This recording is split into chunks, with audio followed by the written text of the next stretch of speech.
Hello and welcome to all the men and women of the West. I'm Joe, and Dan will be joining me soon.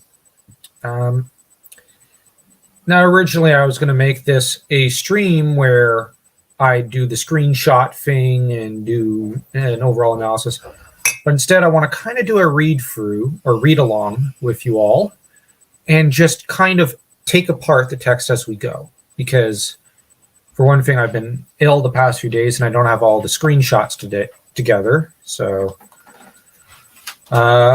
we'll pull directly from my Kindle, because of course I have most of the books we analyze here on the channel on Kindle.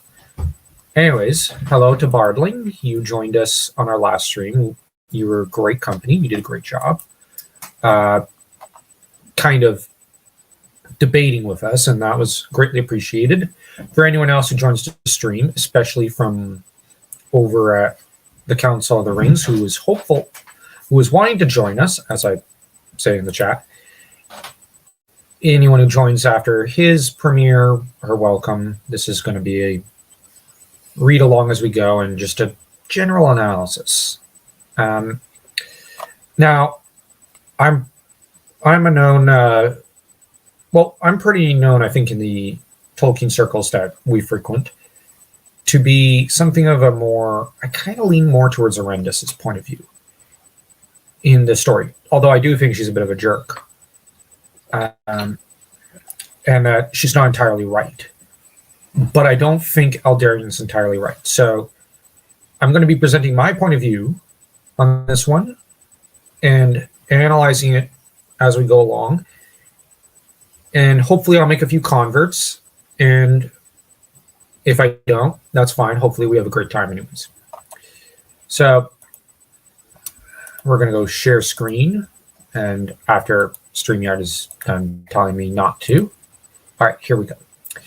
So, all right. So we have The Voyages of Aldarian. Now this is taken from the Fall of Numenor book, which, as I said, I have most of the Tolkien and Howard stories on both Kindle and in paperback, typically hardcover edition, and in French. And I've also got Howard's stories. Although Howard, I only have Hour of the Dragon in French on Kindle. I don't have the English version on Kindle. Excuse me, I need this for my throat. Anyways. Meneldur, son of Tar Elendil, was wed to a woman of great beauty named Almarian. She was the daughter of Veantor.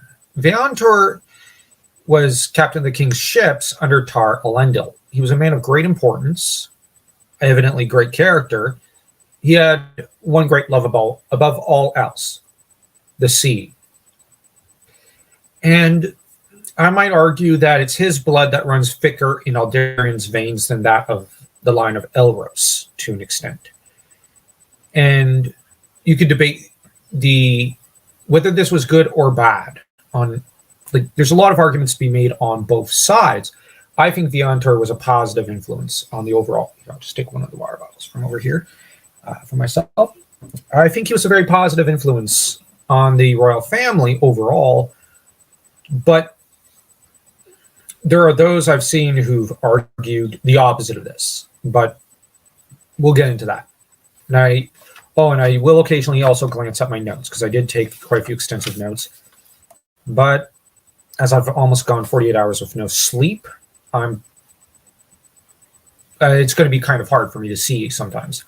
So Dan's also here to back me up here and make sure I don't fumble up. So if Joe starts mumbling about brains, you know he's a bit of a zombie right now. Yeah.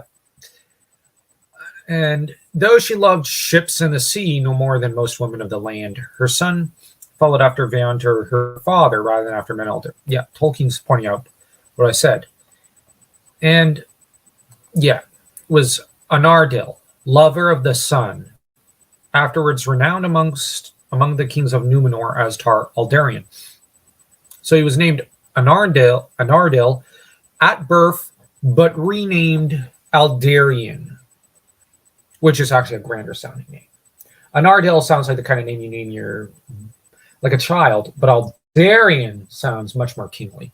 You can see why he shed his childhood name. And there are times where, in history, several cultures, you have your childhood name, and when a noble or ruler comes of age and gets the crown, so to speak, they take up a different name. In Japanese samurai culture, for example, arguably, like all boys had a childhood name, like Taro, back in the samurai period or Bushi period.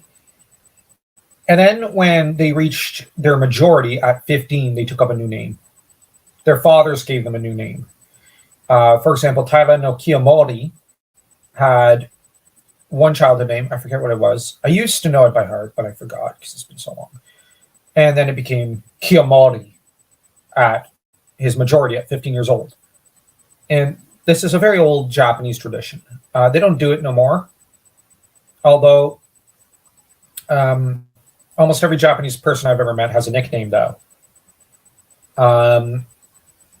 So they do kind of do that.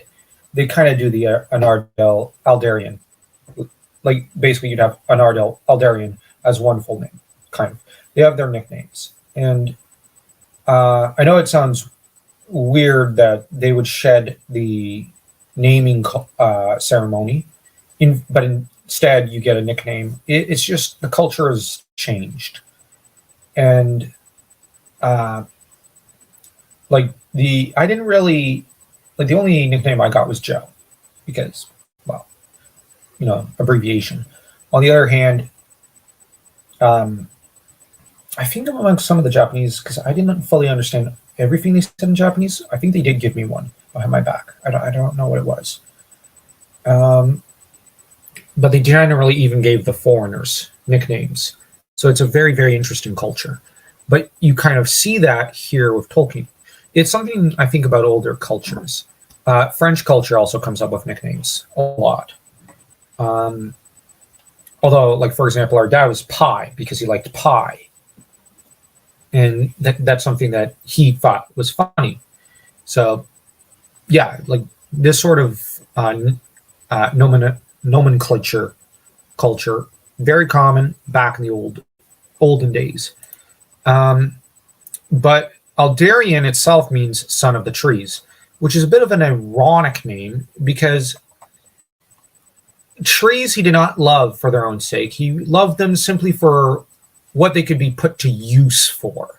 That is to say, in his shipyards. Trees were worthless in his eyes if they were not, to be used for making ships. And I haven't read this, so this will be interesting. Oh, well, okay, Bardling. Well, hope we managed to entertain you as well. The reign name, the English monarchy does this as well, or at least they can. Well, sort of. They had the nickname thing, along with but they got that from the French. Like you had Guillaume le Conquérant, that is to say William the Conqueror. Before that, it was a not so flattering term about illegitimacy. We're not allowed to say what it is because YouTube, but also because it wouldn't be very polite to say what it originally was in public. Like we say it in private, but we never discuss it like what his other nickname was in public because it's just you don't call someone that in public. Then you got his son like Rufus, that is to say the Red, Guillaume Rufus or Rufus. You had Mathilde, l'impératrice, that is to say the Empress. So yeah, the English monarchy does have its, or at least it used to have its titles or nicknames. That stopped around the time, I think, of the Tudors. Because no one wanted to give them nicknames. You don't give people who are compared to Stalin nicknames. You don't want to. Because it often ends up, it doesn't go over well. And you got to bear in mind, there was a lot of secret policing and whatnot that happened during the Tudor period. And even the Stuart period of England. So nobody wanted to give nicknames. And when you consider the Highland clearances, the Scots doubtlessly continued their nicknaming culture, but it didn't go over well because the Highland clearances I would argue were partly like even before they really took place, the Stewarts were aggressively pushing into the Highlands, even when they went south to England, and that didn't go over well. But anyways, yeah, I'm gonna skip to the next page because the next page is really the more interesting one. Aldarian was much loved by Veantur, his mother's father, and he dwelt often in Veantur's house on the south side of the Firth of Romena. Now, I'm actually gonna quickly. I didn't actually prepare a map, but I should have one. Let me just go to. I should have one. Let's see, Second Age. We're analyzing the Akalabeth. All right. I'm going to go stop sharing, and I'm going to share. Oh, I'm having problems with the. Why did it go into GIMP? That's weird. All right, open with.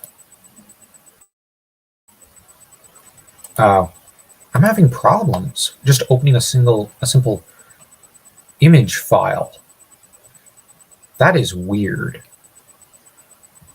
All right, for some reason I can't seem to get the proper app working for like an image app. So I have to open it in GIMP. That is so weird.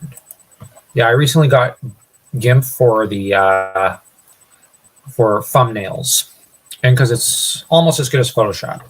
So I'm also going to be doing some map making of my own fantasy worlds. So, well, I can continue it because I use about 3 different programs for that, along with hand-drawn maps. So anyways, Romena is right here. That is to say, by a river of sorts, by a firth. And you have Armenelos further inland. So, yeah, that would be Romena. And I only show it very briefly because it is important. And I do think people who may not be familiar with Tolkien's Legendarian, I think, Bardling, you're more familiar with Howard. So this, I hope, is helpful to know like the general layout of the island of Numenor, the star-shaped island of Tolkien's Legendarium. If anyone has any requests to get it back up on screen, just ask. I'll put it back up. But for now, so the thing is, Veantur lived on the south side of the southern part of that firth. That house had its own quay, to which many small boats were always moored, for Veantur would never journey by land if he could by water. I get the sentiment. I like the sea. I myself would prefer to travel by boat than by car. But anyways, and there as a child, Aldarian learned to row and later to manage sail. Yeah. Before he was full grown, he could captain a ship of many men, sailing from haven to haven. Now, in this regard,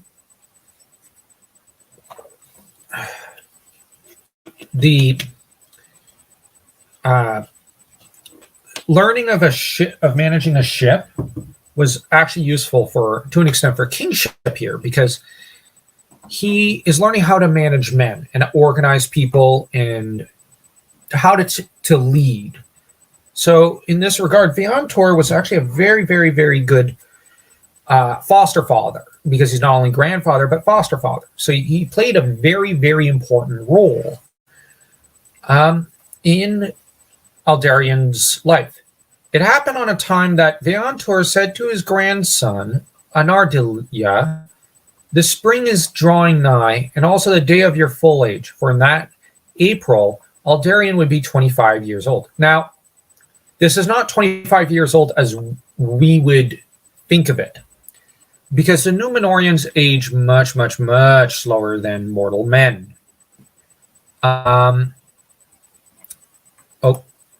But it's been decades since I read any of the Silmarillion. Oh, okay, that's understandable. Like, We have a friend at work we're very friendly with. Um, he hasn't read the Silmarillion in decades too. He's like what, I think 63 or 65, but he reads every year Lord of the Rings and The Hobbit, um, along with a lot of other authors that are more recent that I've never read. But yeah, this is very common, very understandable. Um, I just prefer the Silmarillion, so I read it more often, but also because of the channel. So if it wasn't for that, well, I'd still read the Silmarillion. I'm obsessed.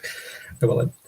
But on the other hand, the Lord of the Rings is such a phenomenal read. Like, I can't wait to do that book club and overanalyzing Lord of the Rings. We're gonna have to do that at some point. Um, it happened on a time. Oh, all right, I already read that. I have in mind a way to market fittingly. My own years are far greater. Oh, right. And now Numenorians, I think, for example, to put in context, you have Aragorn, who is about 87 years old in terms of years, but in chronological years, that is. I think he's around that age. But biologically, he's closer to probably like 44 or 43 or something, or 45 years old. He's in his mid 40s or something, which is a marked contrast to what his chronological years are. So this is something that, yeah, it's something fascinating that Tolkien did. And in Nature of Middle Earth, he goes into great detail on it. So a lot of my own, whenever I want to try to analyze the text, I frequently do turn to Nature of Middle Earth, which is also for those who want to explore the philosophy and the metaphysics and the greater details of the legendarium. And arguably only Howard comes close to the level of obsession with analyzing his own legendarium and the amount of research and study poured into their universe.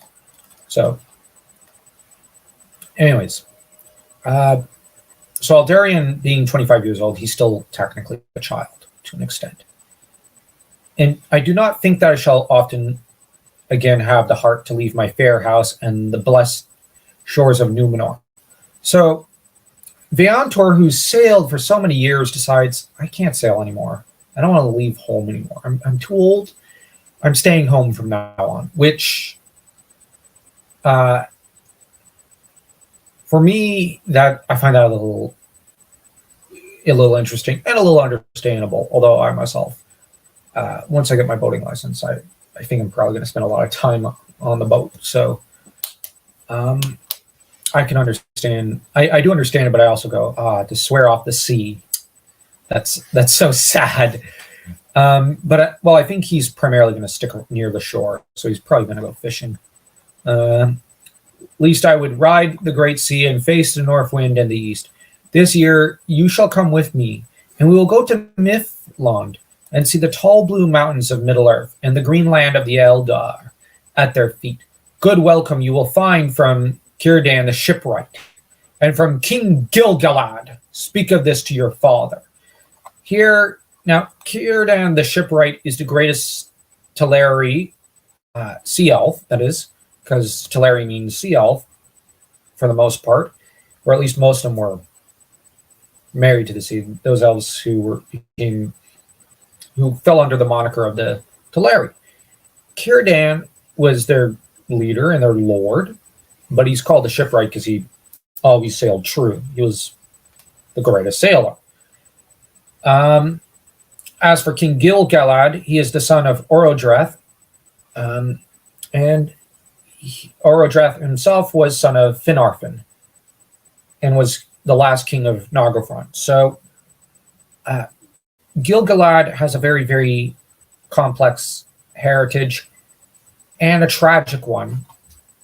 And he was crowned king by virtue of being the last of the line of Finwë standing, of the direct line, that is, on the male side.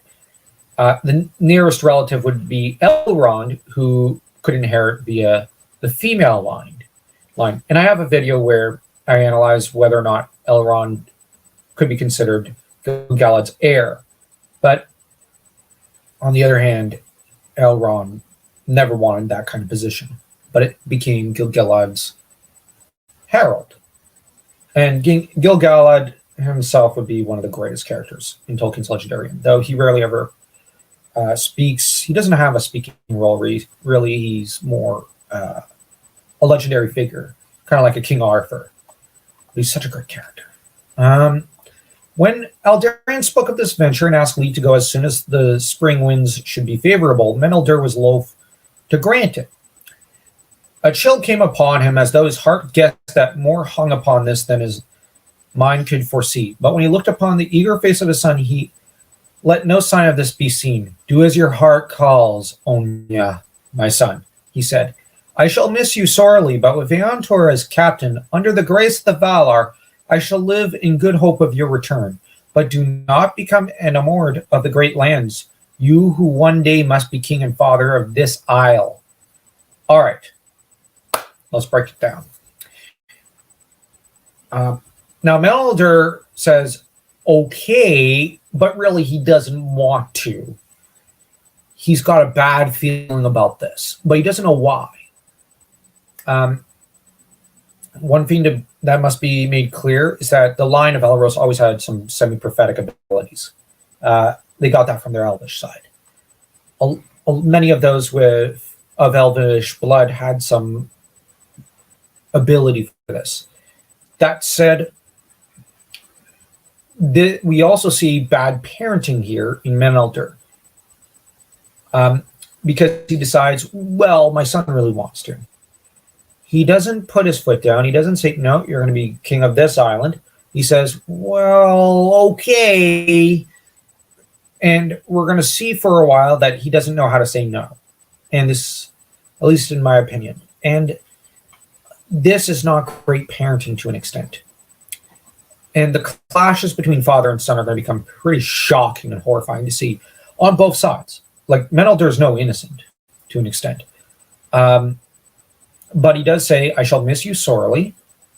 And you can almost hear Aldarian in later years snorting at this. But with Eontor as captain, under the grace of the Valar, I shall live in good hope of your return, but do not become enamored of the great lands. Here, I'm actually going to disagree with Menelder. It doesn't hurt to become a little enamored of the great lands. I know I just like the content of Middle-earth too much. So here Menelder's not... Yeah. Anyways. But he is trying to stress a good point. You're going to be king and father of this island, not of those lands. But that's not how Aldarian kind of later sees it. Thus it came to pass that on a morning of fair sun and white wind in the bright spring of the 725th year of the Second Age, the son of the king's heir of Numenor sailed from the land. All right. The king's heir is because Menelder is not king yet. He's the son of Tar Elendil. Tar Elendil is king. Now, Tar Elendil shares the same name as Elendil, the one who led the faithful out of Numenor, the survivors, out and onto the mainland. It's Elendil who founds Arnor, and the sons of Elendil who found Gondor. In turn, Tar Elendil is father of Menelder, whom is father of Aldarian. So Tolkien's reusing names, but he does it with a very, very express period. Under Tar Aldarian, we're on the cusp of a new age to an extent. Just as with Elendil, I mean, it's on the cusp of a new age. At least that's how I like to read the text.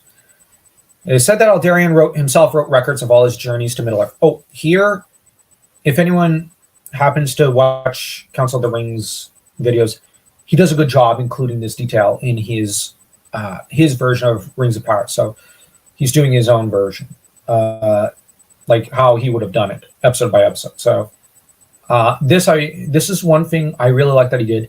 But Tolkien himself got this from mariners keeping records of everything they saw and journals.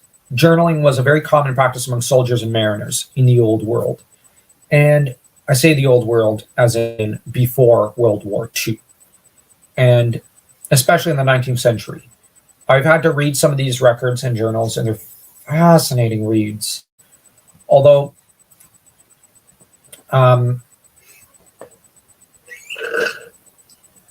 sorry, had to wet the throat. Where were we? And ere day was over, he saw it sink shimmering into the sea, and last of all, the peak of the Meneltarma being the highest mountain of Numenor and sacred to Eru LOTR. As a dark finger against the sunset. Which finger is that? I'm kidding.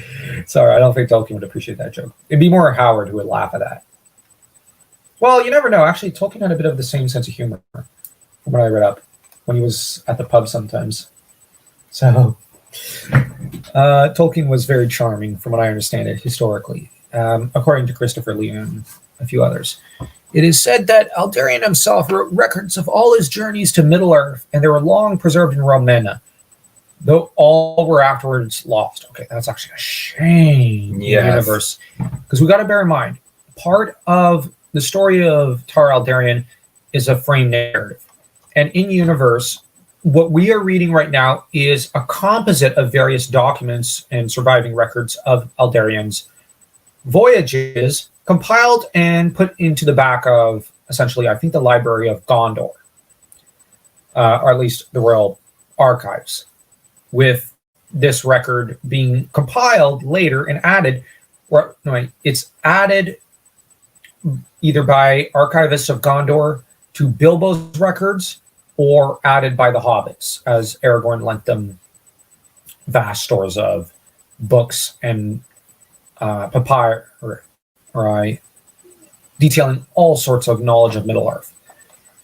It is said that Aldarian, of his first journey, little is known, save that he made the friendship of Círdan and Gil-galad and journeyed far in Lindon and the west of Eriador. Very important places to see.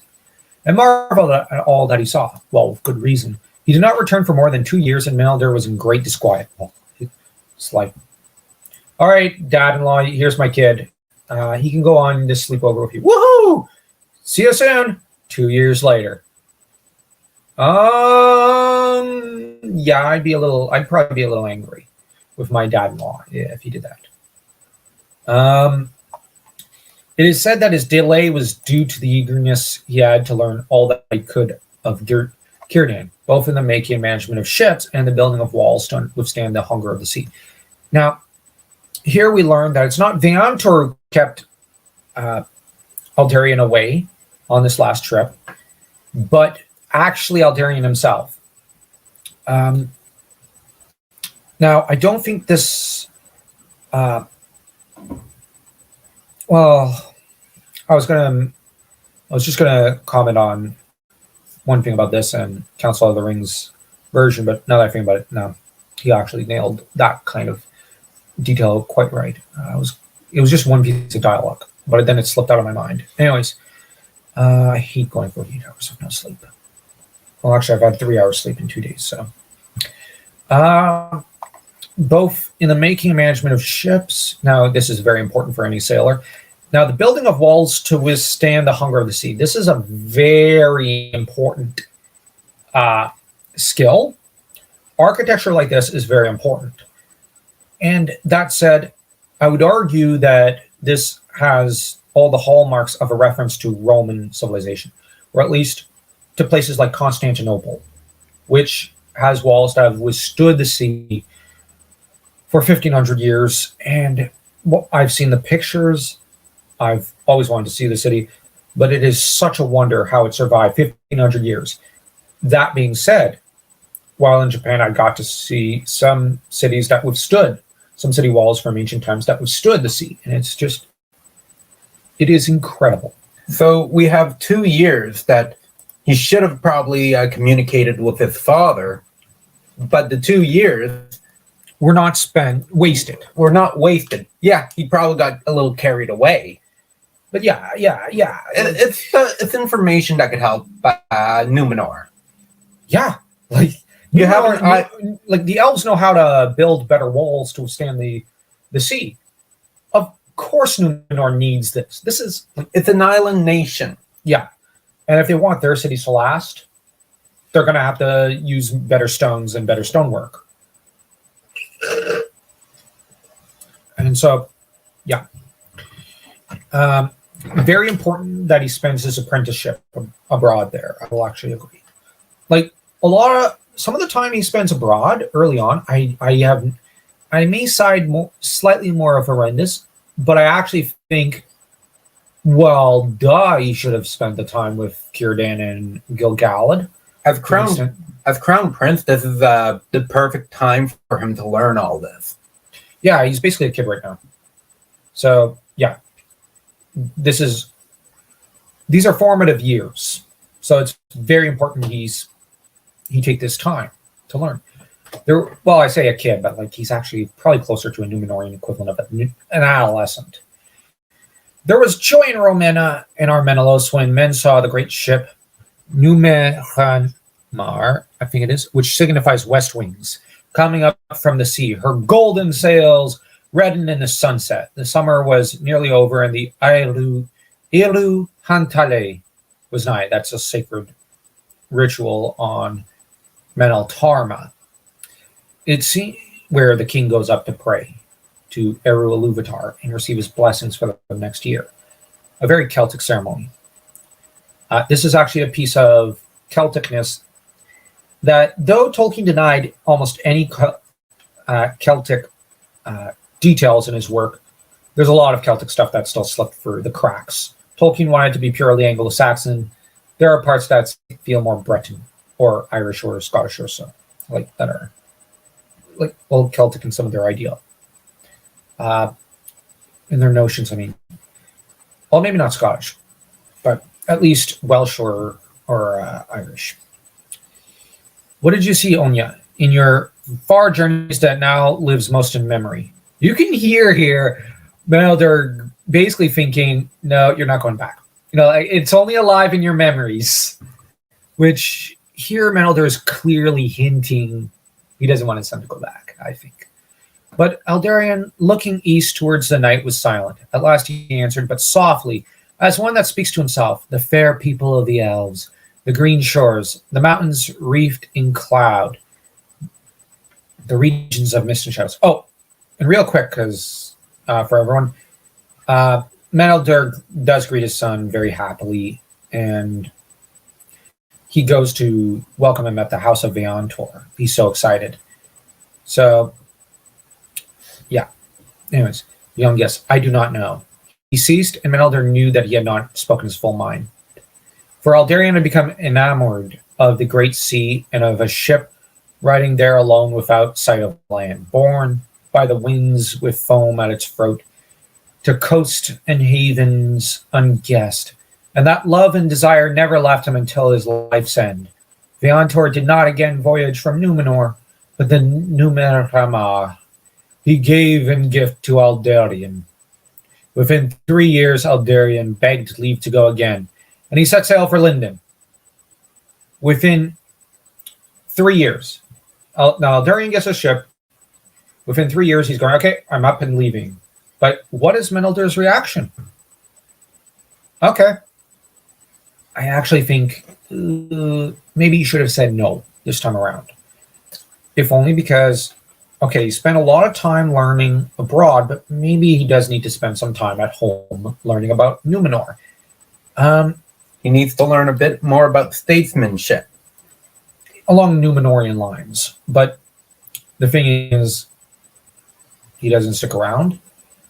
He was 3 years abroad, and not long after another voyage he made that lasted for 4 years. For it is said that he was no longer content to sail to Mithlond, but began to explore the coast southwards, past the mouths of Barandun and Gwathlo and Ongren. Now, Gwathlo is going to be very important. At the mouth of Gwathlo, he later establishes Vignalonde, a very, very large colony of the Numenorians. And he rounded the dark cape of Tas Mothel and beheld the great bay of Belfalas and the mountains of the country of Amroth, where the Nandor elves still live. These are incredible voyages. In the 30, just listing everything he saw, it's wow. In the 39 years of his age, in the 39th year of his age, Aldarian returned to Numenor, bringing gifts from Gil-galad to his father. For in the following year, as he had long proclaimed, Tar-Elendil relinquished the scepter to his son, and Tar-Menelder became the king. Then Aldarian restrained his desire and remained at home for a while, for the comfort of his father. And in those days he put to use the knowledge he had gained of Círdan concerning the making of ships, devising much anew of his own thought. And he began also to set men to the improvement of the havens and the quays, for he was eager to build greater vessels. The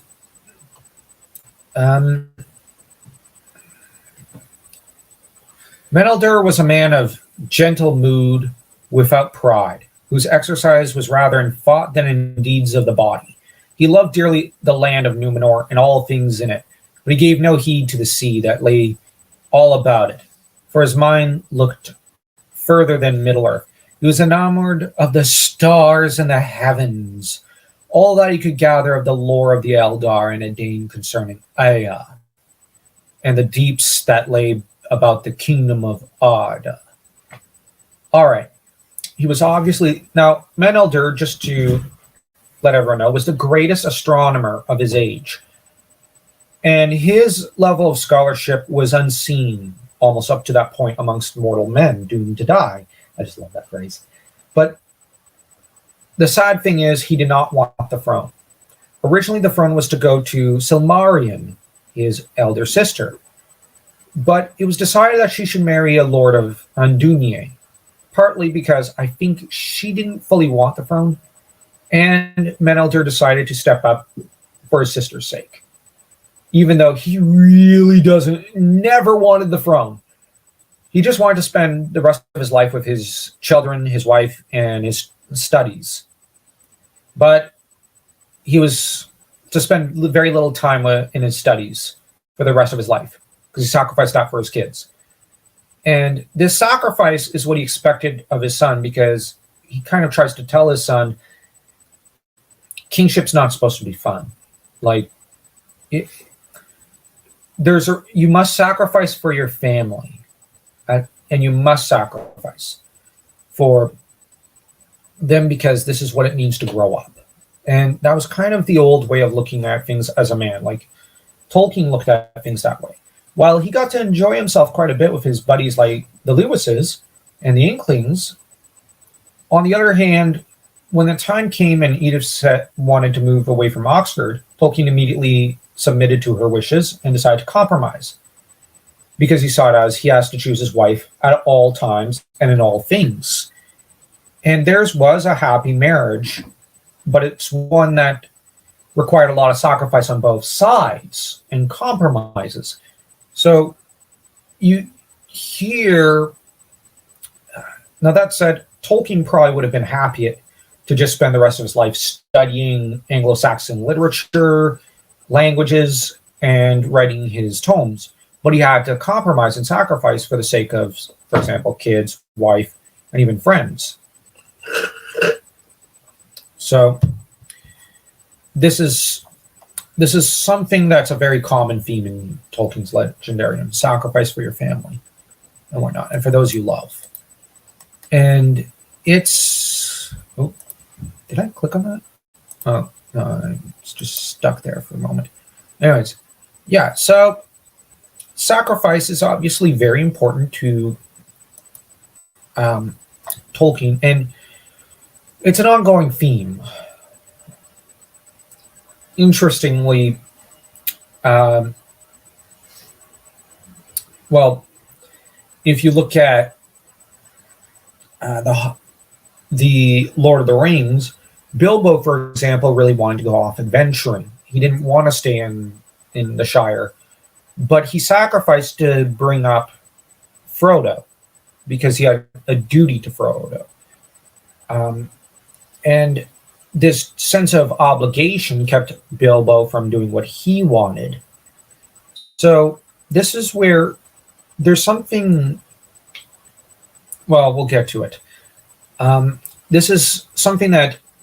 Oh, and this is also something that if you look at the characters of, for example, uh, Fingolfin, he didn't want to actually go into Middle Earth, but he had to sacrifice and compromise for his children.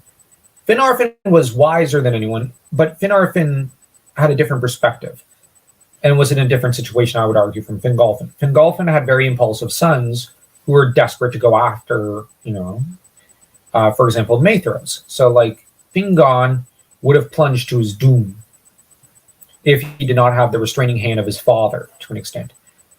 And you had in turn, but with Finarfin, his kids were generally not so foolish. For the most part, they could take care of themselves. Arguably, Galadriel, even at her most prideful, could stay alive no matter what. She was a survivor. Finrod Felagund was a fairly wise and rational monarch. Orodreth was of a much more impulsive, hot-headed, hot-tempered nature. But generally, he preferred to play number two to his brother. So long as Finrod was around, Orodreth wouldn't do something foolish. Things like this. And so sacrifice and compromise are constant themes with Tolkien. Anyways, he built a tower in the Forostar, the northernmost region of the island, where the airs were clearest, from which by night he would survey the heavens and observe all the movements of the light of the firmament. So, yeah, he liked to look up at the stars because they are a joy. When Menelder received the scepter, he removed as he must from the Forostar and dwelt in the great house of the kings in Armenelos. He proved a good and wise king, though he never ceased to yearn for days in which he might enrich his knowledge of the heavens. Basically, I don't think till his retirement he ever went back. So, and he died not long after that. So, he didn't have a very good time. He gave up what he wanted for his people. Now we begin the tale in earnest. The sea longing came anew upon Aldarian, son of Tar Menelder, fifth king of Numenor, and he departed again and yet again from Numenor, and his mind turned now to ventures that might not be compassed with one vessel's company. Therefore he formed the Guild of Venturers, that afterwards was renowned. So now here we basically forms a guild of D&D adventurers. I'm kidding. When it goes down about as well as that logically would go down if it was set in a Tolkienian or Howardian universe. Well, actually, Howard actually has various bands like this. Bands of travelers and adventurers and treasure seekers and whatnot. Most of them are just corrupted by the time of Conan and are run by scum. But with Tolkien, he presents initially a much more complex picture. But Howard does as well, but Howard is taking them at the tail end of their history. As well, anyways. Let's see. Aldarian they called the Great Captain. At that time, he, having no mind to live upon land in Armenelos, had a ship built that should serve as his dwelling place. He named it, therefore, Eambar, sea dwelling, and at times he would sail in it from haven to haven in Numenor, but for the most part, it lay at anchor off Tall Weenan, and that was a little isle in the Bay of Romena that was set there by Weenan, the Lady of the Seas. Upon Eambar was the guild house of the Venturers, and there were kept the records of their great voyages. Okay, right there, what's your impression of that decision?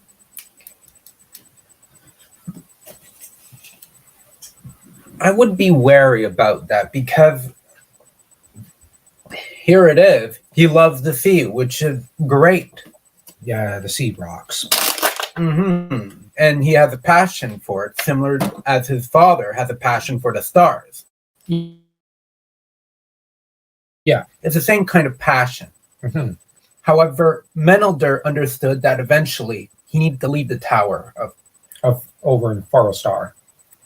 And Aldarian, yes, he loves the sea. Yes, he prefers his home ship. But he probably could have stood to learn to go spend a little more time on land. On land, yes, and he needed to learn not just about the sea, but about other matters on land, like learning. Oh, our farmers, they could produce this much food. What if there's a famine? How do you respond to that? Well, I think he does know how to do that, but he's not.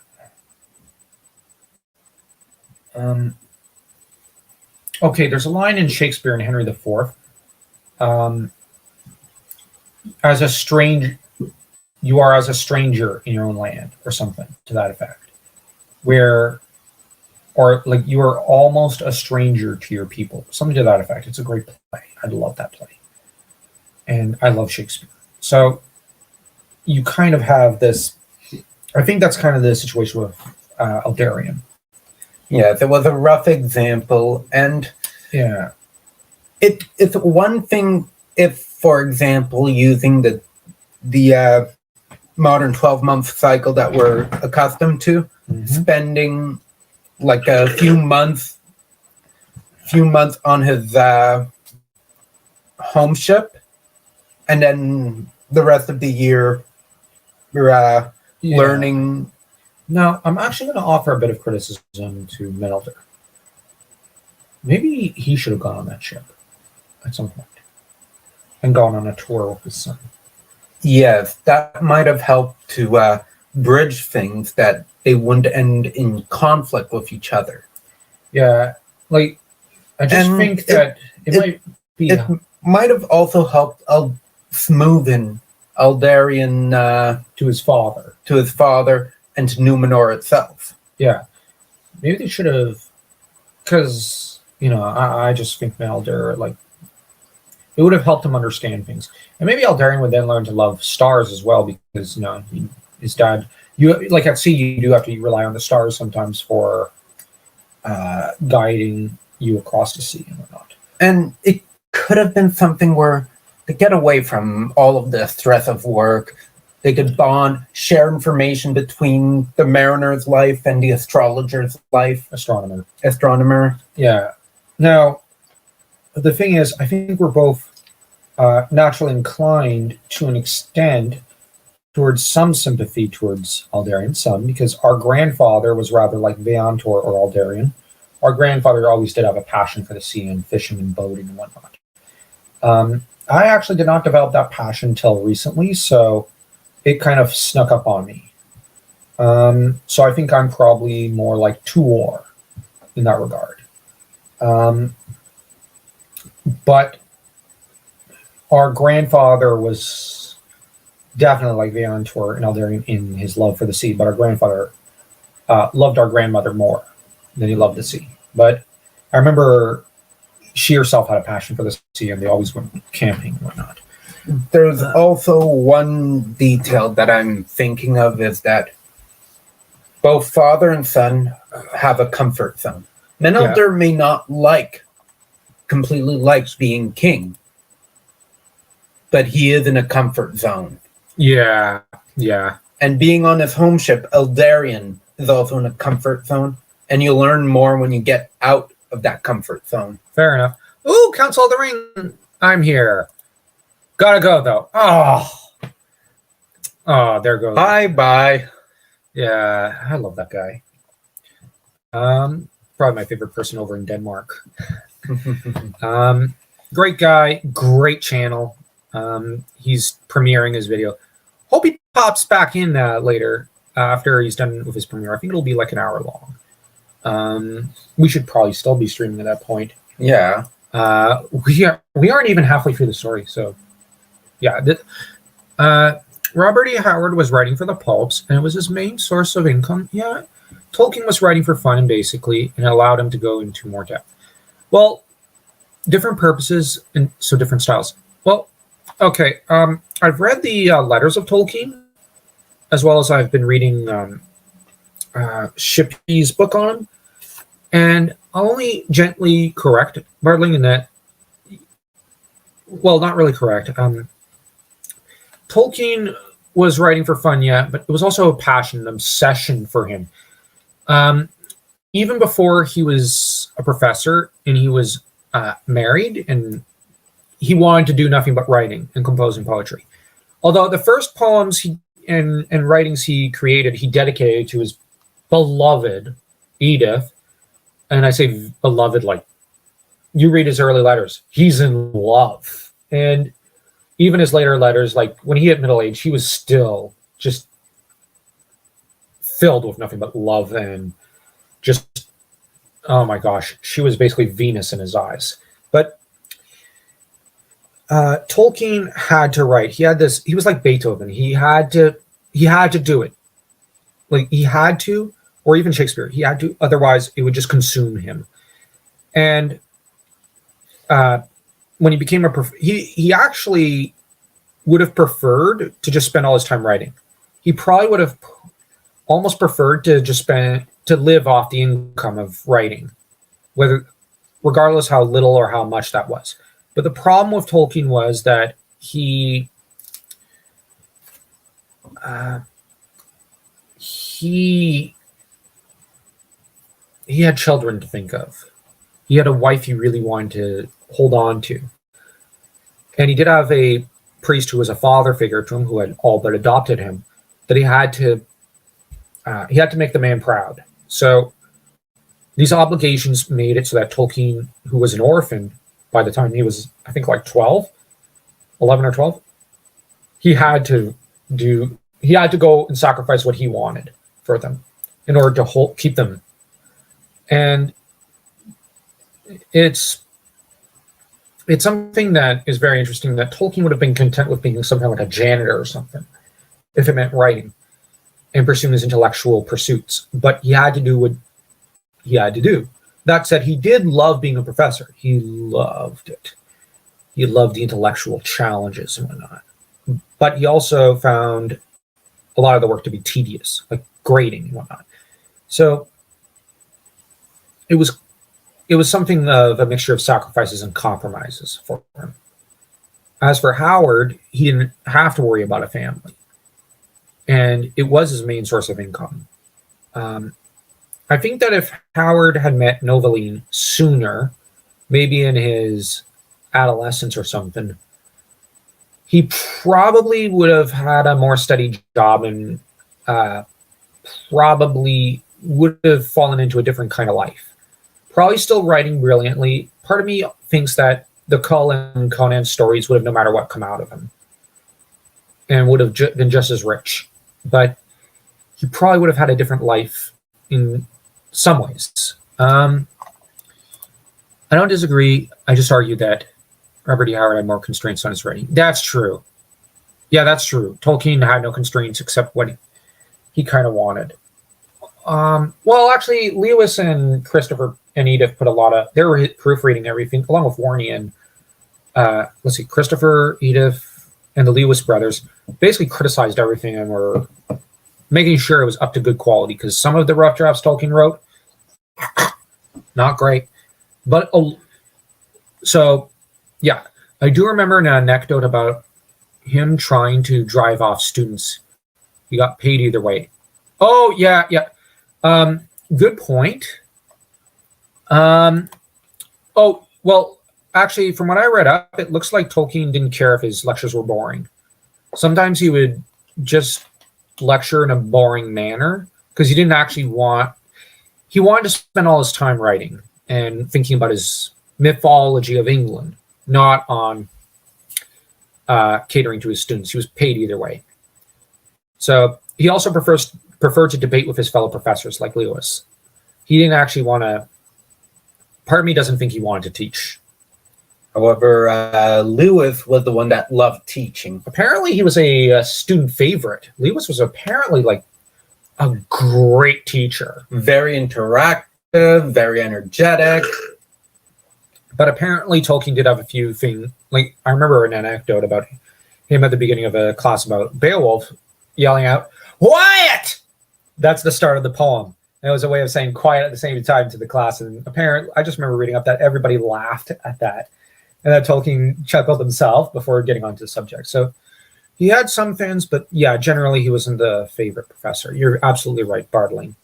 It was Lewis. Lewis was Mr. Popular. And it's interesting that Tolkien didn't begrudge that. He was actually like, ha ha, you have to spend more time on your professor duties. I get to go home and play, and no, I get to go home to my wife and my writing. And Lee was, I think Lee was fun. That was funny. Lewis was an extrovert. Tolkien was a introvert. Yeah, okay, fair. Probably. All right. In that time, let's see. Believing that he's so no, that was wrong. For Tar, Menelder looked coldly on the enterprises of his son, and cared not to hear the tale of his journeys. This is wrong of the dad. He should have sat down and listened. Believing that he sowed the seeds of restlessness and the desire of other lands to hold. Now, let's go to the first part. Go. The problem is that initially when Aldarian was young, it's like, oh, I'm going to humor him. But in a way, he looked at the sea with scorn. Well, maybe not scorn, but like he didn't care. Now he's kind of looking coldly to it. But then you have, and the desire of other land, of other lands to hold. Now, let's analyze the sentence. What it's saying is desire of other lands to hold, to keep. Hold means keep. So here, there's the suspicion that maybe Aldarian wants to claim other lands or something, or keep them. This is, I get the feeling that, well, looking at this, it's a rather chilling sentence, because Aldarian probably regards it as, I'm going there as a student to learn. And, oh my gosh. But the way it's interpreted, it seems like Menelder is kind of looking at it as an attempt to lay claim to other lands, which is itself a very peculiar and frightening notion. Because to conquer something, to hold something, is to conquer it, to make it your own. And that has all sorts of problems with it. In that time, Aldarian became estranged from his father and ceased to speak openly of his designs and his desires. Well, yeah, because dad doesn't want to listen.